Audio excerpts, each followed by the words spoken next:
live. Welcome everybody. I'm Bob Jokela, Superintendent of Fitchburg Public Schools. Welcome to the Crocker Building Committee meeting today. Today we'll be hearing from SOM Architects, Diana Nicholas and Ed Bourget, and along with our project manager led by Tony DeLuzio. So Tony, I'll turn it over to you, and I guess you'll turn it over to Diana. Yes, thank you, Bob. So for those of you joining us unfamiliar with the project to this point, today's meeting is to review 3 design options that SOM Architects has prepared and a matrix that SOM and Colliers has been working on that will help the school board, the school building committee evaluate the 3 options. As an end result, we need to be able to put forward to MSBA, our funding and our partner in this project, a critical component. On the 9th of September, we hope to submit our preferred solution.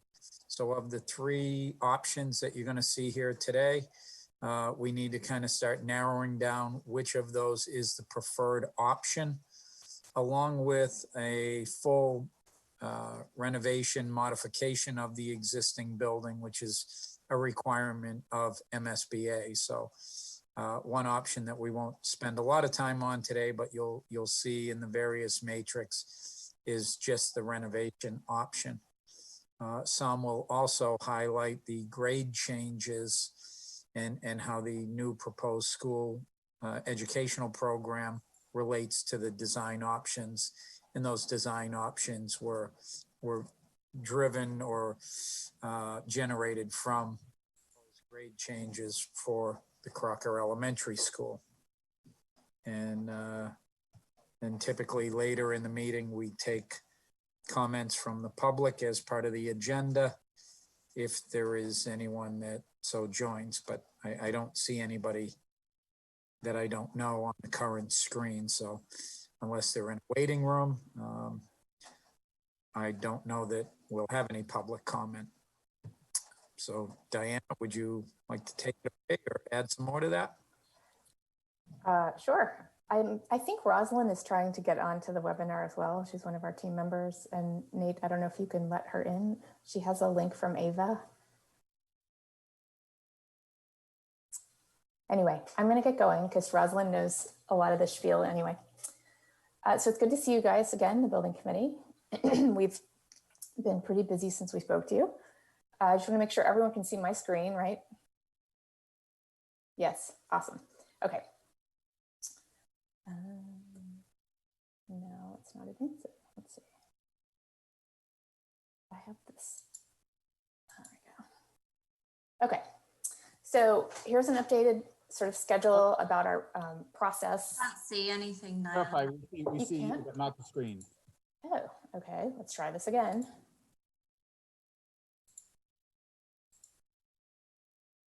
Can you see it now? Yes. Okay. Just not sure if I can advance from here. That's the problem. I'm not sure why. So talking about where we are right now in the schedule. So as a reminder, we're sending in the preferred schematic report that Tony just referred to the MSBA on September 7th, which is soon. We will also be sending some revisions for the PDP, which you remember is the prior phase, the prior deliverable phase to the MSBA. That was the preliminary design program. They gave us some feedback, and we're going to work with the district on making sure that the 2 of us have the information that they need to see in that report, but otherwise everything is moving well.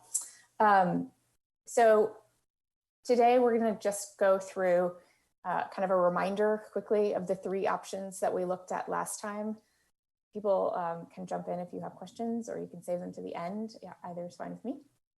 And I'm going to try, let me just make sure my slides are going to work. Okay, this will work. Okay, so option A is our add reno option. So as a reminder, this has a two-story addition on the north side of the existing building. So for those of you that haven't seen these, I think most of you have, but if you haven't, we are showing the existing building here in gray. And then the dashed volumes here are items that would be demolished to make room for sports fields in this case. And then this is the addition on the back. This option also has a new facade that will allow more light into the cafetorium. So in addition, besides these two classroom volumes, we are adding a bit of space here as well in order to expand the gym, because the gym needs to be enlarged to meet the new enrollment size, and the same with the cafetorium. We're going to use existing parking and bus lane. We've added some parking here on the east, and we've added, you can see, I don't believe last time that you all had seen all of the sports fields. This could be a soccer field. This could be outdoor learning. It could be a garden. So we try to provide a lot of opportunities on the site for outdoor education. And these sort of paths you see are sloped walkways. So they're not ramps, but they allow people to navigate the site contours. Just a reminder, and we'll see more of this, but this site goes up 15 feet from here to here, and then it does the same thing over here. So that's one of our design challenges. So this is a section of the building. So you can see this is the existing volume and the existing east wing. So in the east wing, we will renovate some of the classroom, move some of the walls, provide a health classroom, and expand the toilets to meet the new occupancy count. So for the entry level, you're still going to come in the same front door. There's going to be a secure holding vestibule that the admin can control, and they can make sure that people are there that they know or that they have business with the school. You can see the dashed lines here, which shows the existing cafetorium footprint. So that will expand in this direction. And as I mentioned, there'll be windows along this wall. And then we're expanding over here as well. So the kitchen and storage area in the back. Likewise, the gym, here's the existing wall, and we'll be expanding in this direction. Currently, one walks down a ramp to connect to the east building. So our addition would have you walking up a ramp and actually arriving on the same elevation as the upper level. So that will have the media center, which is our library space. That's one of the special spaces, as well as art and music down below. So this is a 5-foot ramp up. So looking at the additions, both of these volumes have 2 floors, and each floor has its own learning communities. So the lower level east wing has the first learning community. This will be a learning community. And then above, we'll have 4 learning communities, 2 in each volume. So here you'll have access to the media center from this academic wing. Again, you'll go up 5 feet, but otherwise you're going to go up this ramp to get into the learning communities. This option does require 2 elevators because we have differing grades in the existing. So one thing to keep in mind with this option, especially as we get into sort of comparing all 3 options, and Liz is going to do that at the end, we need to recognize that the MSBA restricts us on a new building or an existing building to a specific grossing factor of 1.5. So the grossing factor is the ratio of spaces in the building that are essentially not occupied space, but support the building. So that can be MEP space, it can be corridors, it could be restrooms. And so we have a fixed gross area at the moment in this building, which means that our new space may not bring us the same value per square foot as a new building would. So for instance, we're adding on a new corridor to get to this addition. That's part of the grossing factor. But again, MSBA limits that. So we feel we've made some good progress on the sort of vision in terms of the educational program and the spaces that align with that. But it's a little bit less efficient, and there are some aspects of this that are less ideal in terms of just meeting the program that you'll see in the in the new options. So then this is just a reminder of the upper level, same thing. All of these classrooms will feed down and into the center volume here, but really only the lower level classroom here would have students going through it as they circulate down. So everybody has a very distinct space. We have a few renderings of each option. So this is option A. You enter the building here, as I mentioned before, and if you were to turn left, you'd be able to see into the cafetorium. So we're opening up the existing cafetorium wall here, and we're expanding the space beyond. You can see the new windows. You can see the stage. This rendering doesn't necessarily exhibit specific materials. We put some texture on them to give you a sense of the different planes, but we haven't really gotten into all of the material selection on the interior. So that's just sort of a preliminary graphic. And then at the end of the hall, you can see there's going to be a new storefront window that will allow folks to have one of the many views to the outside that we are incorporating in all of our options. So this is a rendering that shows the experience as if you're going into the new classroom edition. So you're going up that ramp, and again, you'd have storefront on the side, so you have views outside, and then you can see the 2 levels of classroom space beyond. So on to option B. This is the first new construction option. So just a reminder that this option is really based on the idea that because we have these site challenges and we really want to be as economical as we can in our site approach, the idea is to have the majority of the building sitting on this central plane, on the central plateau. So again, you're 15 feet lower here, you're 15 feet up here. It's very costly to have to move a lot of earth on the site, and the MSBA caps their reimbursement at 8% of the total cost. So we really wanted to make sure that we, in both of the new options, that we are dealing with the existing contours in the most responsible way. So on this one, we've also been able to orient these 2 volumes with the ideal north-south orientation. So that alignment makes the classrooms really in the best position possible for natural light. What else? So again, we've added, some of the sloped walkways and the sports fields. We have parking on the east. This shows you the fire lane. This shows you the the new service entrance. And this is a volume that covers that service entrance, and I'll talk more about that in a minute. We have the bus lane here, and we have accessible parking here. And then we're using this existing parking to provide accessible site access. So if you're going to go up to any of the fields or courts up there, you have an accessible parking option and access. Oops. There you go. So this is a 2-story building. The third option has 3 stories. So this one is a little bit more efficient in that regard. So as a reminder, we have the main entry here, and there's now a covered walkway. So again, we have that secure holding area that admin can control. You're coming into the building, and if you're coming in just for an event, you're going to be immediately adjacent either to the gymnasium or to the cafetorium. So you have good access there. We're still developing the way that this program is laid out. But at this point, this is what we need to sort of understand generally where these items are going to go in the building. So we have the medical suite and health area. A reminder that these aqua areas in all the plans are extended learning areas or breakout spaces.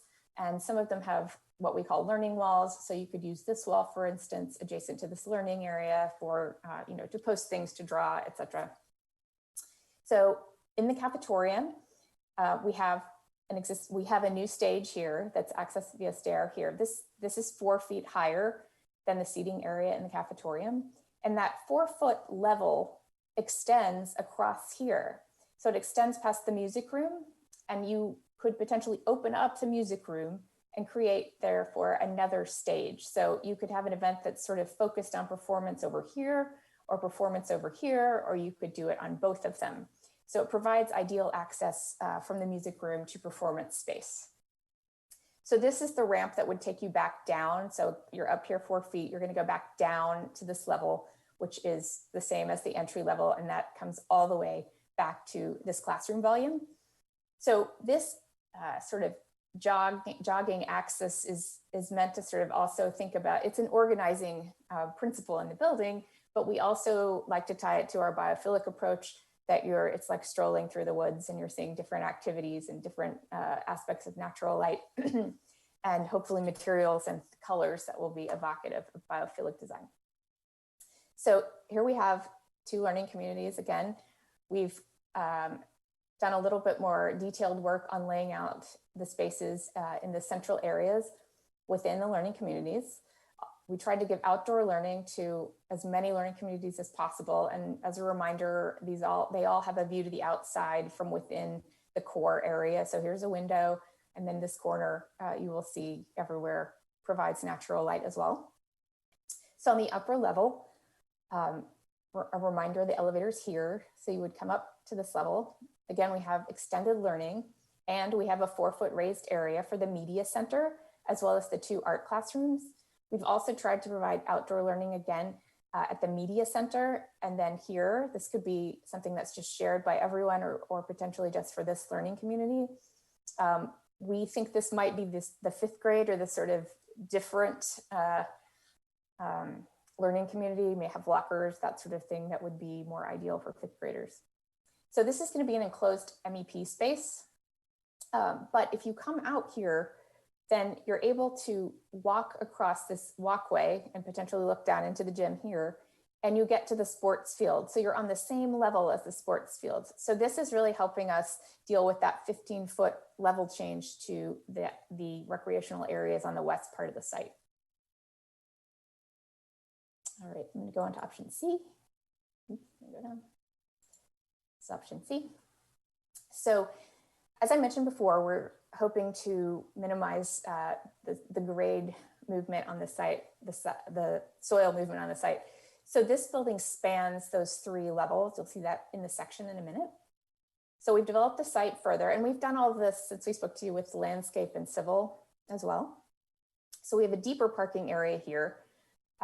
We also have more accessible spaces here and here, as we did on the last one, still using the existing parking and still adding parking on the east. So we have these walkways that get you up the site, but also can get you from the parking all the way up as well if you don't want to take the stairs. So we've also talked about this court, which is adjacent to the gym. That will be a nice feature for the phys ed curriculum. And we're thinking about this maybe as something besides a court, but outdoor access. Both this option and the previous option have an outdoor learning space that includes seating for types of performances. And again, we have gardens or more outdoor learning space. Diana. Yes. This is the mayor speaking. That walkway, that's an exposed walkway, right? I mean, it's outside. Yeah. It is. Yeah. But it's quite a walkway. It is, and part of that is because we are specifically not wanting to create ramps on the site, because then you're paying for lots and lots of railings and it just doesn't look good, and it's easier for people to traverse. So it's a much lower slope than a ramp would be. So that's why it does look very long, yes. But there are no railings. There's nothing like that. I mean, there are no railings. There's no need for it. I mean, it's not required. It's not required by code because the slope is low enough. Okay. So it's a 1 to 20 slope. Okay. Can you get a plow on there? No. I mean, we haven't talked about what the surface would be composed of. I think I'm just wondering. That's a good question. The custodians are going to have to get out there and shovel that thing. I mean, well, that's true. It looks like it goes on forever. You know what I mean? It does look long. I agree. Yeah. But good question. So a reminder that this one has 2 entrances. This is still really the primary entrance, and this is the gym entrance. Okay. Okay. So looking at the section again, you can see this is the 3-story volume that's on the lower part of the site, the eastern edge of the site. And it has 1 learning community, which also has outdoor learning and visual access. This is the only elevator in the building, so it needs to go down to this level. So that sort of immediately locates the elevator in this option. Again, it has some of the similar programming in the core of the learning community, as well as extended learning with views to the outdoors. going up a level to the entry level. So this is the main entry, again, with the holding area that admin can control and medical on this side. When you come into the building, there's going to be a wall here, and this can be a learning area. You have skylight above, like I didn't mention the skylight on option B, but I think we've seen that one before. Both of them have a sort of skylight on this, what we would call public commons area when you enter either of these options. So beyond that, we have the cafetorium, which has a very similar relationship to option B in terms of the stage being 4 feet above, the music room also having visual access or potentially performance access to the cafetorium. We have a ramp up to get folks to that level in this option. The kitchen here, the area back here is actually where deliveries would occur, and you're going to need a lift to get those deliveries up to this area, because this is, just as a reminder, that lower elevation of the site. This would be the upper elevation. So we have some retaining walls in there. This is, again, just sort of that support that we're providing near the admin, near the front of the building. And this is another distinct learning community. So here we've just kind of shown graphically with some lines, you know, if you had an event that was in the gym only, people could come in this entrance, they would have access to the public restrooms and not circulate to other parts of the building.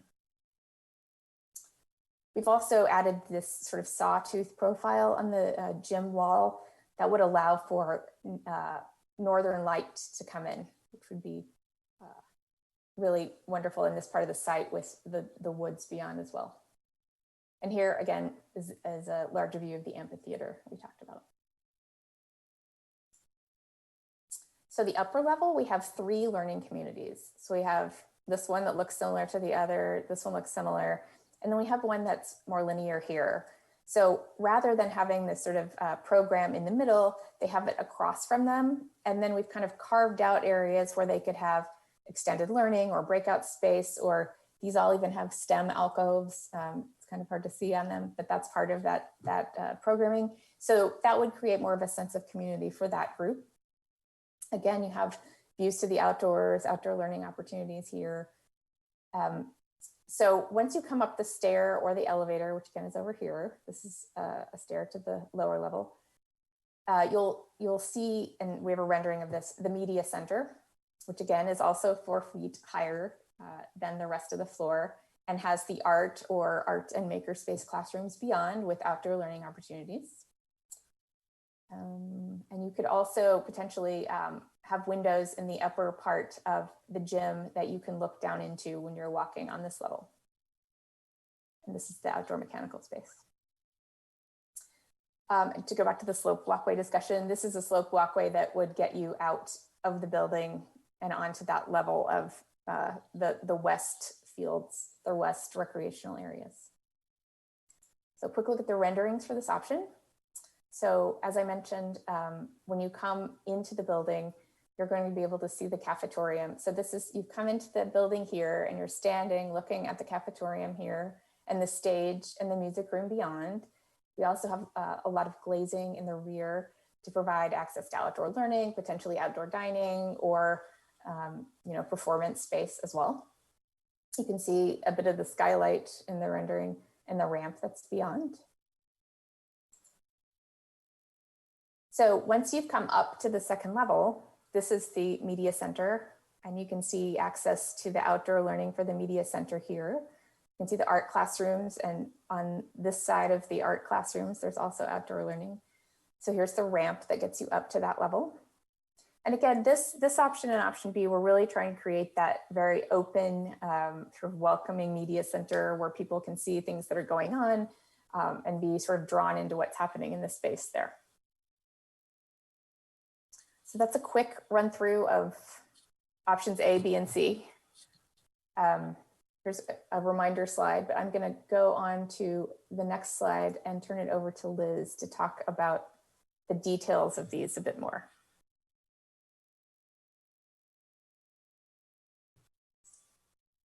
Thanks, Diana. So this is the evaluation matrix. This is a draft of where we were last week. So we were able to create some criteria based on the priorities that we heard. It's on your far left. So these are a mix of priorities from MSBA, but they're also priorities that we heard from the city of Fitchburg and also as part of the design process. So that's there on the left. And at the top here, we're emphasizing that the educational opportunities and the program and compliance with the overall vision of the school is by far the most important thing here. And that's weighted at a quarter of the total 100 point score that system that we've created here. After that is project cost and construction cost. Yes, it's important, but it's not quite as important as the overall compliance with the program and being able to run the school as you imagine it to be run. And then we go through some other criteria. I can go through those. Third point is construction disruption and impact on students and staff during that whole construction process, how we might phase it. Diana didn't present it in these options, but the two new construction options were designed in a way that would allow the existing school to continue operating. So that's important in that that also drives down some of the temporary costs required to move the students and staff to a temporary facility. And so the hope is that we would be able to demolish the school, the existing school, perhaps during the summer, and then reopen for the fall start of semester there. And then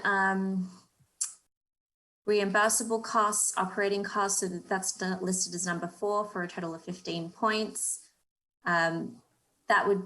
We would be scoring this based on our understanding of where we think we can potentially get some MSBA funding for that, as well as ongoing operating costs for each of the schemes. And then 5, we have safety, access, and control there. Traffic impacts, vehicle circulation, and pedestrian circulation. One of the items we heard from Casey was the distance between some of those learning communities and then some of the specialty classes and the larger spaces, and trying to minimize that distance for students and staff needing to travel between classes was an important factor here. And then number 6, contextual fit, aesthetics, flexibility, and potential for expansion. So I believe all of the options have the ability to have an option to be expanded on, some easier than others, but that was a consideration here as well in case the school does need to grow later on. And then number 7, we have community off hours use. And recreation spaces and ability for the community to use those spaces. And then number 8, we have sustainability and connection to the outdoors and this biophilic concept, which is also weaved into some of the vision and aesthetics of the building as well, so and operation of the building. So we have that there for number 5. It's important to note that this is actually an MSBA requirement as well. To get funding, they have a minimum standard of sustainability goals that you need to meet. So that's why we've put it here as a priority. And then at some point last week, we went through with several members of the group here, and we were able to rank and score each of these items. And as it stands, we have 2 potential top contenders here for a preferred scheme. Option B is currently at 78 points, and we have option C at 66.5. It's important to note, again, if we look at that top line, the number 1 priority of compliance with vision and programming, option B scored the highest here with 5 points and a weighted score of 25. Again, that was based on creating those distinct learning communities and maximizing the opportunities for learning and just overall vision there. So, and then option C was just closely behind it with a score of 4, which gave it a total score of 20. And then the other 2 options, it was a stretch to make them work, but it was possible to potentially get them to work in terms of their program. So, Tony, did you have anything else to add to that? No, I think that's a good explanation. As I started off, I'll just point out to everybody that option 0, this is the required base repair project that MSBA asks us to evaluate. And so if you're looking at this, it talks about at the top of it under the word base repair, code renovation. So this is not the add reno option that Diana reviewed as option A. This base repair would simply be going in, bringing the building up to code, replacing systems, making the building, state-of-the-art operational for the next life that it has. It would require, it would not accommodate much of the programming and the visioning that happened with Frank Locker and the educational and community representatives that went through all of that, which is why that tends to score very low in all the other categories.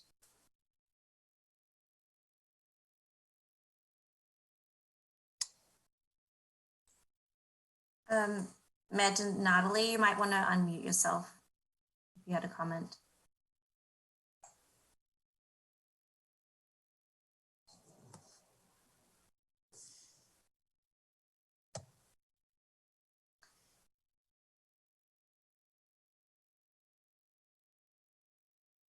Sorry, one other thing that we just did want to note here, we've included some construction costs and project cost ranges. We are very early in the design process here. And so these are very rough estimates, and there's a lot of contingency built into them. So there's a potential for these numbers to swing lower or potentially slightly higher. I wouldn't get too caught up on the exact numbers here. And another item to consider is that we, as part of this process, as we move along, we'll be refining the design. And as at each step that we move along the design with, the cost estimate will be brought into a certain budget. So that's something important to note here. And that just because we see a certain number on option B, C, or A, there's no reason that that can't be reined in slightly.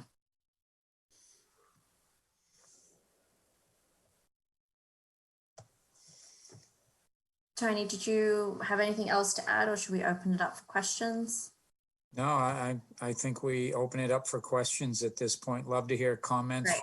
from everybody involved. What they think of the ranking, the evaluation. The options are similar to what the committee had been presented with a couple of weeks ago, refined a little more each time we see it. And then, our view, or a working group, much smaller group than the building committee, took a first pass at the evaluation matrix that you see here, and would like to understand if they see that weighting and ranking of that criteria, any differently than we've presented it. Certainly at the end of the day, sometime between now and the submission of the PSR, we'd like to reconvene the building committee to vote on, if not the best option, at least the ranking of A, B, C, B, C, A, which are kind of your first, second, third priorities in order of preference.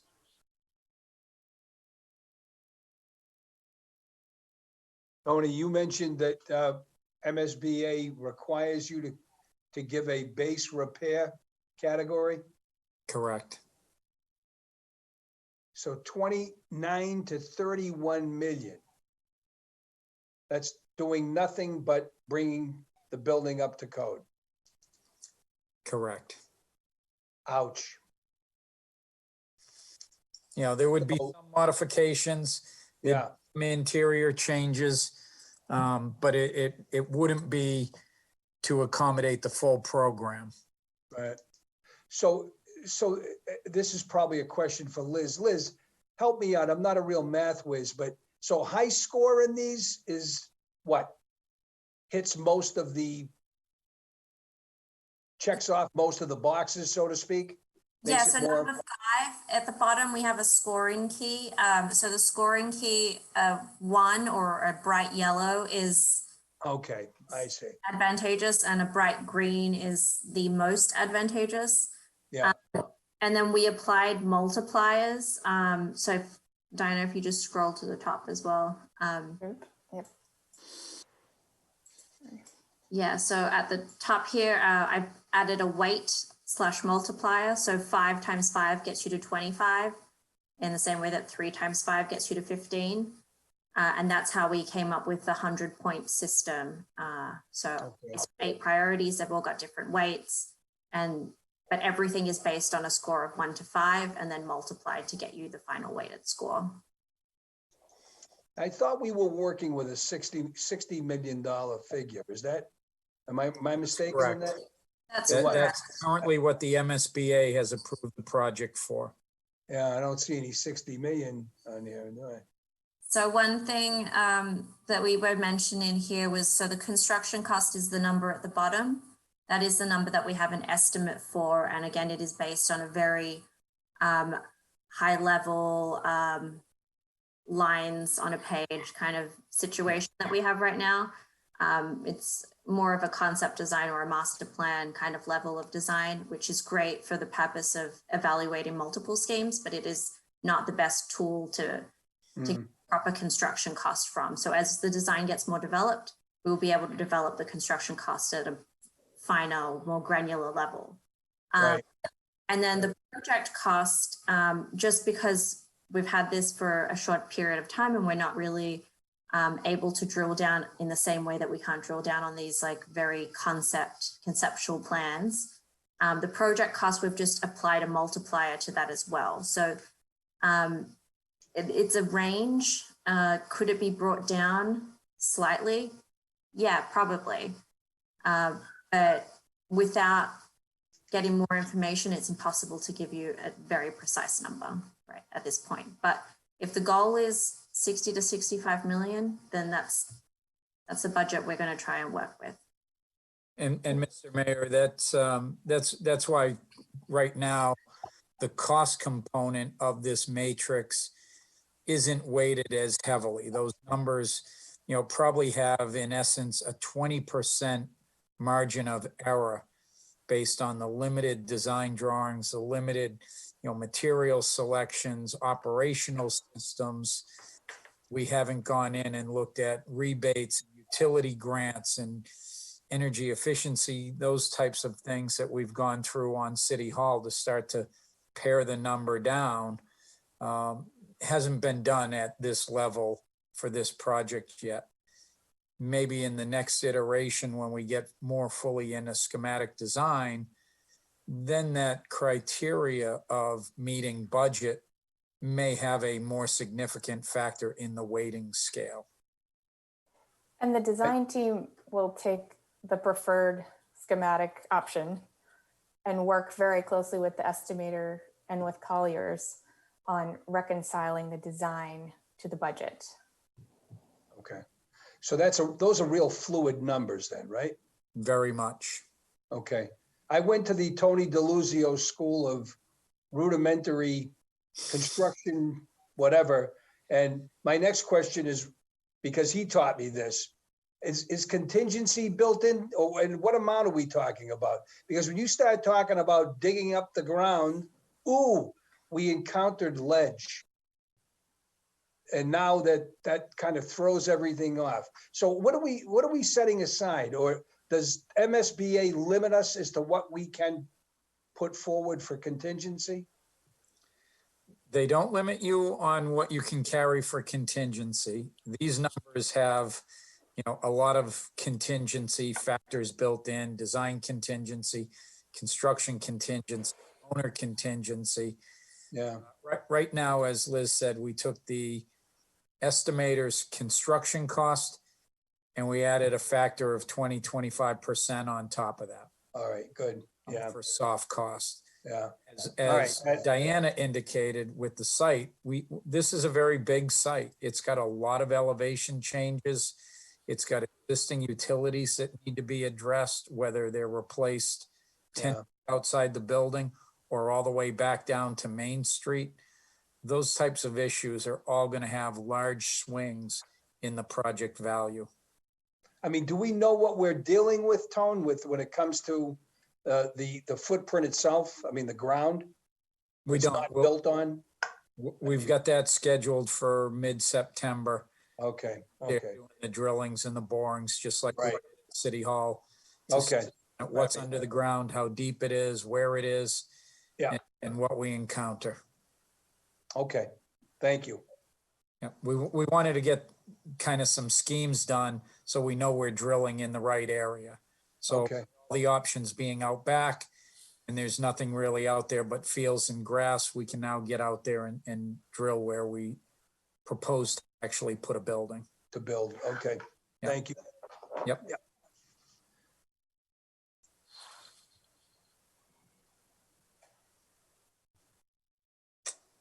Anybody else have any questions? Anything we didn't hit on? Thoughts you'd like to hear about the designs?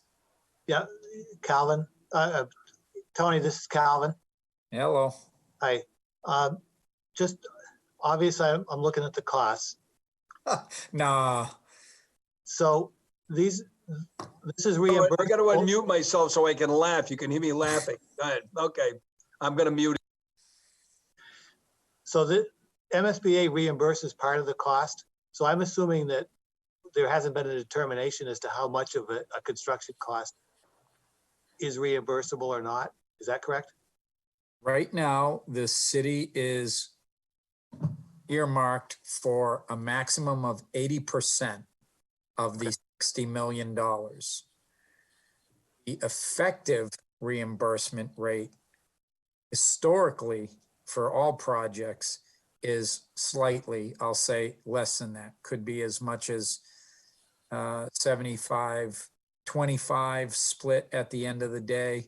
You heard about the capping of site cost, Yep. things that will or will not be allowable expenses accepted by MSBA. And we're probably several months away from even starting those conversations. But that all becomes part of their audit process. So, today you might be considering $12 million on the city side based on the 60 million. That may go up as much as 15, 17, 18 million, even if the project comes in at 60 million. It may not end up being an 80-20 split. Okay. So I look at it less, from my standpoint, it's less a matter of the 60 million and more a matter of how much is the city itself going to have to pay. That's right. Where we've committed 12. Can we go to 12 and a half? Yeah. Can we go to 20? Probably not. Right. So that's where I'm concerned. Yep. And I share those concerns as I have for all the time I've been in Fitchburg. Yep. And, we're going to work closely with the design team to do just that and try to balance educational program. When I talk about project managers, we serve many masters, which is a difficult, sometimes challenging situation.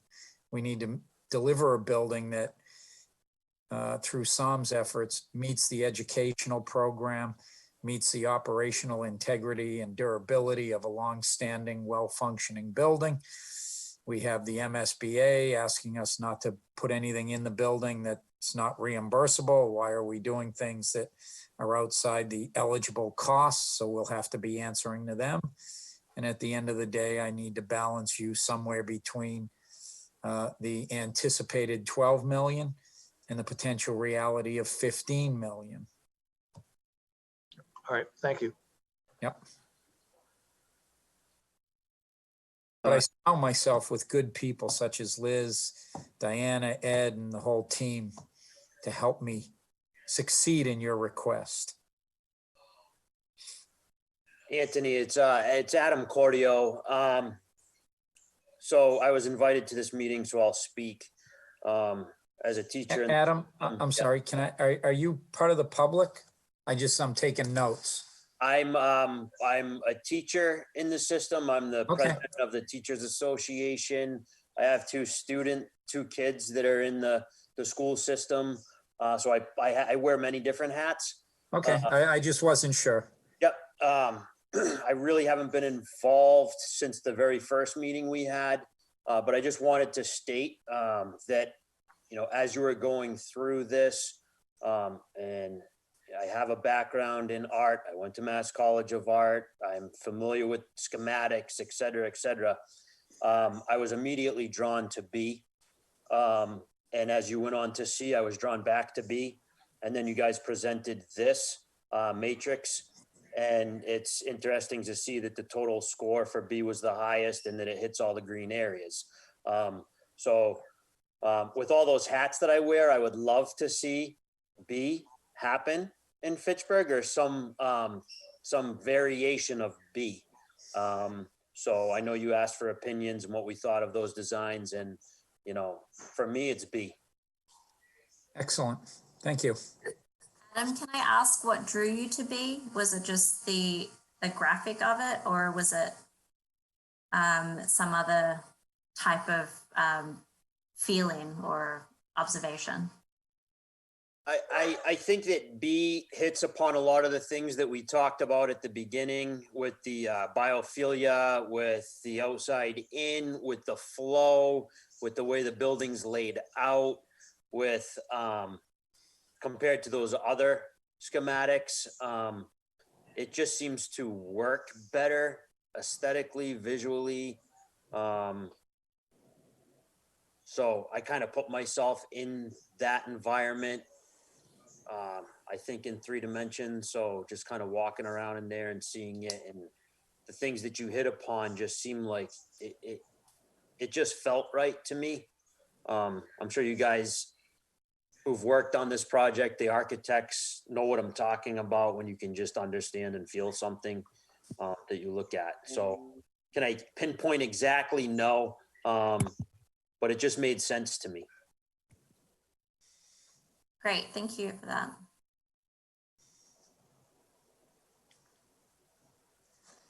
This is Bob here. I guess aside from the site work, are you progressing on schedule with the subs? I know mechanical, or are you still at a very, I guess, what stage are you at with some of the subs and subsystems at this stage? Is it still very early stage conceptual, or is it beyond conceptual? It's beyond conceptual. We've shown these 3 options to, as I mentioned, landscape and civil, as well as structural, mechanical, electrical, plumbing, fire protection. And at this stage, they've helped us to make sure that we have adequate space within the layouts for things like mechanical. So we're not at the level where we're doing energy modeling, or they're doing a lot of drawings at this point, but they have weighed in on different aspects within their own disciplines, what they think the potential is for each of them. Thank you. And I'd like to add, Bob, this is Ed speaking. Yeah. We also, at this point in the project, wanted to make sure that the systems were aligning with the goals and the needs of the school and what your vision is for the school. So for instance, I know, we had the discussion about mechanical systems and the level of cooling that is associated with that, as well as food service. We kind of dived into the types of equipment and prep areas that would be needed. So, it's conceptual, but yet there's a lot of sort of detail that we're already digging into. And a lot of that, all of that was conveyed to the estimator when she developed the current conceptual costs. And the estimator is Didelius? Correct. Okay.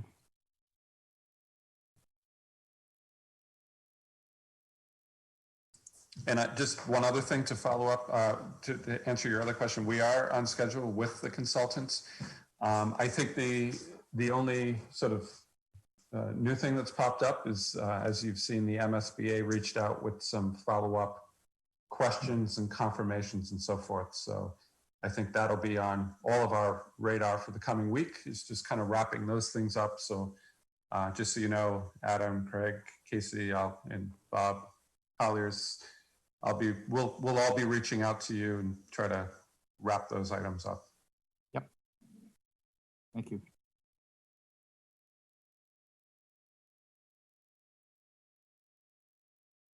I have no further questions. I don't know if anyone else on the call does.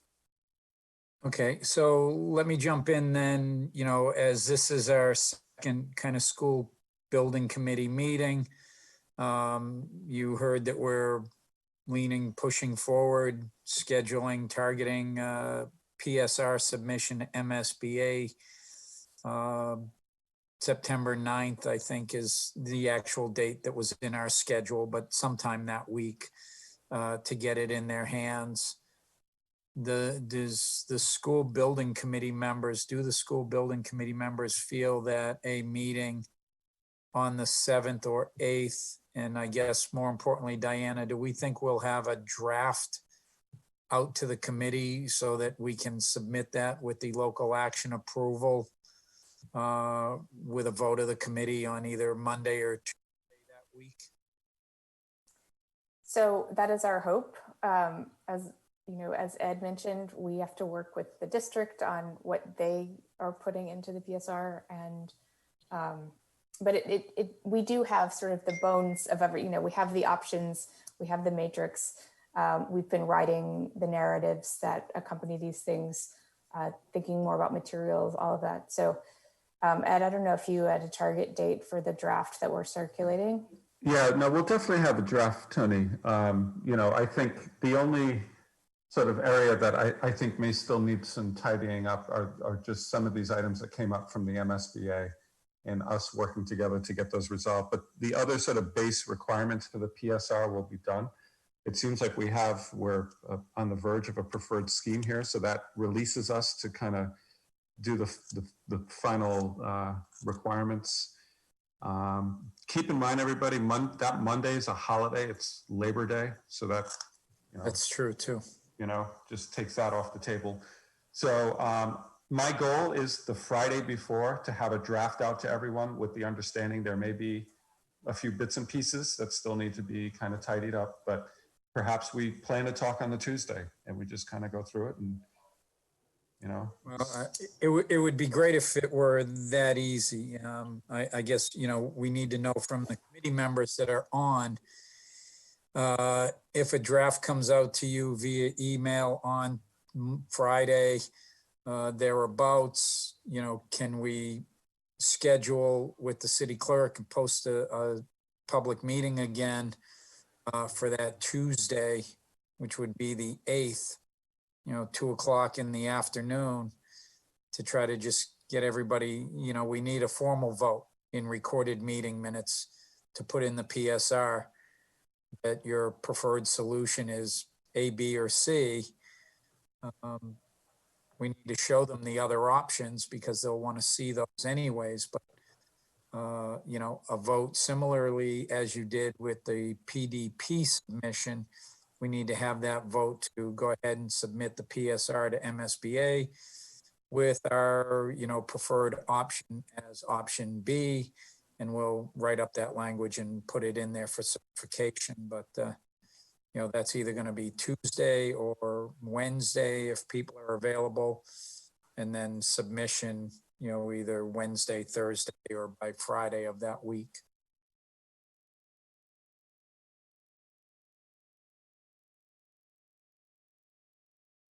Thoughts on meeting Tuesday? Ed, are you trying to speak but unmute? No, I'm just waiting to hear. I mean, I think that's a good idea. Tuesday, the 8th, that would work perfectly. So we need to get that posting in, by next, probably Wednesday, given the holiday, post 48 hours in advance, all that kind of good stuff. And hopefully have a quorum. So it's important that those people on the committee are available. Now, you may all feel like there's enough information right here that you could pick today if you wanted, but I'm not trying to put anybody under any undue pressure. Tony, this is Bob. I'm just looking at well, my calendar, and I have access to several of the team members here. So on Tuesday, the 8th, I'll say it looks like between 9:30 and 11 people would be available. And I'll say between 12:30 and 3 people would be available. Okay. And then I guess, Bob, you know, looking at, quote, the attendance today, are we concerned that there's no public kind of general participation input? Is it worth having the next meeting after 5 o'clock? Would we expect public parents to take more interest? I'm going to defer to Casey. I know Casey and I have spoken about that a little bit. And Casey, you want to chime in on what you think would be best to get some public, some school parents and others involved? This is, I'll just say, Casey, this is unusual for us to get this far and not have more input or at least public interest. Yeah, this has been put out on our Facebook sites and in the Fitchburg Public Schools. And, we can talk and put it out on our Crocker school website and things along those lines. I do think the times are tough. For our families and for the public. And then I'm not gonna lie, including myself, a 2 o'clock time as we're starting school isn't completely ideal, but we'll figure that out. But I think we've, when we first did our visioning, we reached out to the public and we had a lot of great interest. And to be flat out honest with you, I think these are pretty crazy and unusual times. And so Yeah. I'm not completely surprised by a lack of interest in planning a school for, 4 or 5 years down the road when we're still trying to figure out what we're doing, in 2 weeks. Right. So I can continue to reach out to my families and ask for their participation and interest. Definitely put some posts out on our social media sites and try to gather some more interest as well. Well, I like to see that participation as we go through this process, because I know there's nobody waiting in the weeds, so to speak, to bombard us later. Also, at this point, the team that's been involved is moved forward to this point. I almost don't want people showing up on Wednesday next week saying, hey, wait, this isn't what we want as parents, and who's decided this, and we want to rethink the whole 1 through 5 K through 4 option again. We don't need that kind of a wrench thrown into the works, but I wanted to bring it up because it is awkward that we haven't had more involvement, and I didn't know if a 5 o'clock meeting made it easier for your parents, the local citizens, to be involved. Yeah, I think it would be helpful, really, to be honest with you, but I really do, and I think FATV and getting this meeting out there may draw some interest as well. So I really want to thank them for that.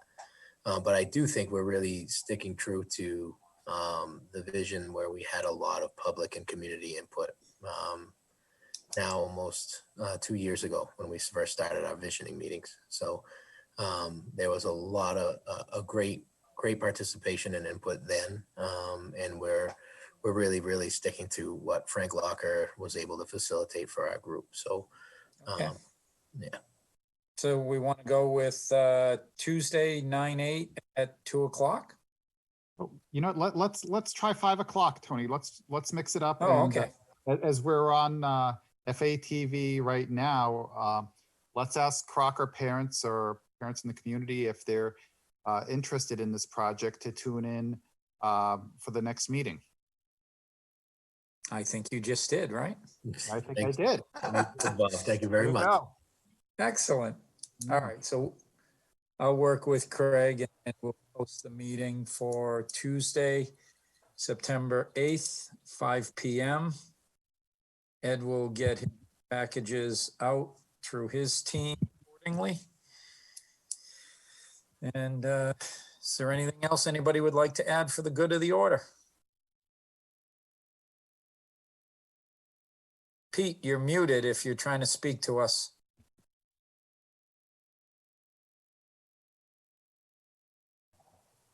Pete's talking feverishly, but we can't hear him.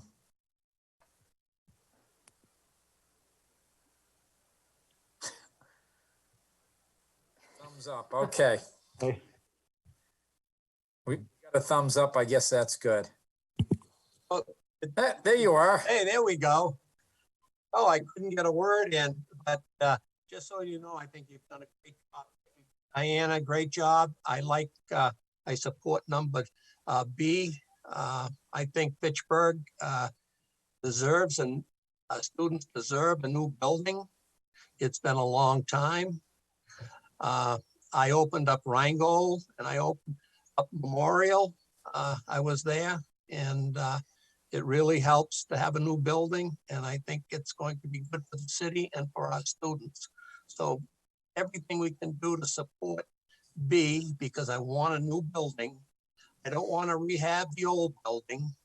And well, hopefully Pittsburgh will be able to finance B. Thank you. Now we'll see you on Tuesday. So you know my vote. Awesome, excellent. Thank you. With that, Mr. Jokel, you can close the meeting as you see fit. Can I make a motion to adjourn the meeting? All those in favor, say aye. Aye. Hey.